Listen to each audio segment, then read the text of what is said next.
December of 2017, the Catholic country of Poland decided to keep Sunday holy by phasing out Sunday shopping by 2020. They did this after they prayed the rosary on their borders. After I made this video, I soon shortly realized the connection between Poland and the United States, when I realized that the Polish president was firing at the fake news here in America.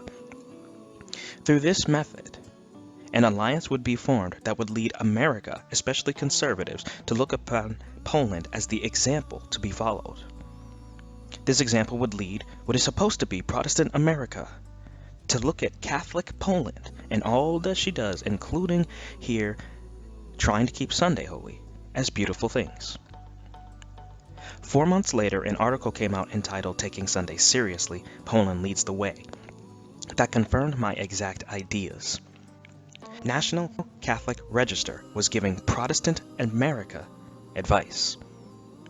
This exact article took into consideration something I also made a video about back in March of 2017, where North Dakota shot down the chance at ending their blue laws, which are American Sunday resting and business laws, not the Sunday law. Brendan Mendenwald, however, wanted to put this issue on the ballot to get the blue laws repealed.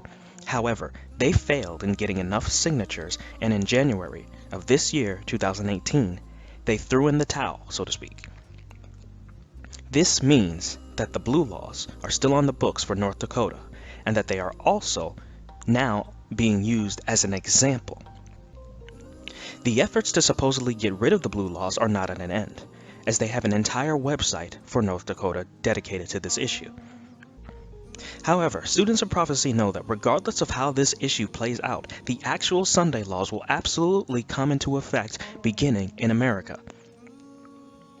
Now, if all we are saying is true, then it must be found in America the same exact things which we have found to be happening in Poland. For example, Poland has undergone what is called a conservative revolution.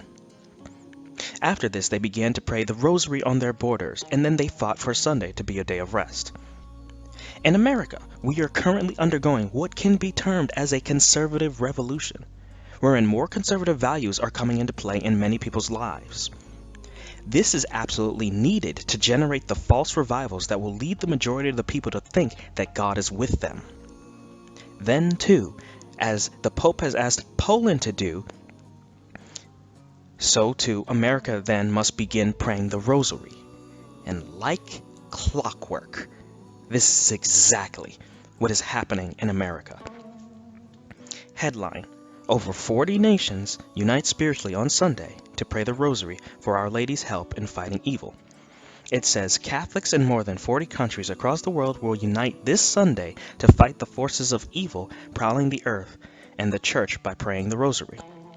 An effort that began as a U.S. response to Poland's flourishing rosary at the borders last fall has gone global, with rosary rallies planned worldwide and what organizers are calling a clarion call of the Immaculata. This is exactly as students of prophecy have said.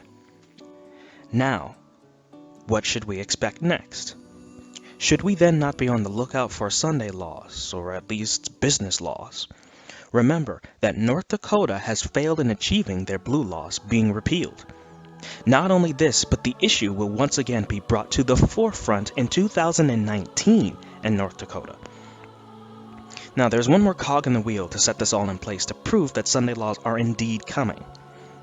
On this channel and by many other students of prophecy, we have constantly talked about how Pope Francis is using the climate change movement to get his Sunday laws enforced. A Sabbath for the earth and the poor, the challenge of Pope Francis is a response to his encyclical on climate change, wherein he stated that Sunday was like the Jewish Sabbath and is supposed to be a day of rest for the people and for the earth, and that he called for an ecological conversion as well, which includes resting and keeping Sunday holy as a society. Climate change, then, is the vehicle to get the Pope's message preached, wherein all faiths are coming together. And what do you suppose is happening the exact weekend and the exact Sunday that the rosary is prayed all around the world? Headline: religions should work together to repair the climate. The article reads, "The Pope's message reached many open hearts here in Maryland. In my work with congregations through Interfaith Power and Light, I've seen a powerful coming together of diverse faith communities to advocate for the Clean Energy Jobs Act, an effort to both expand and strengthen Maryland's renewable portfolio standard. Already, over 130 religious groups have signed onto a resolution in support of the measure, including most of the major Christian denominations in our state. This October 5th through 7th, many of these faith communities will be raising up climate justice in their services during a statewide Climate in the Pulpits weekend." Christian Bible prophecy is that accurate. Be on the lookout for Sunday laws. John chapter 14 verse 29 says, "And now I have told you before it come to pass, that when it come to pass, you might believe." Get your household ready. It's almost time. Thank you for watching. God bless. Son of man, behold, they of the house of Israel say, The vision that he seeth is for many days to come, and he prophesieth of the times that are far off. Therefore say unto them, Thus saith the Lord God, There shall none of my words be prolonged any more, but the word which I have spoken shall be done, saith the Lord God.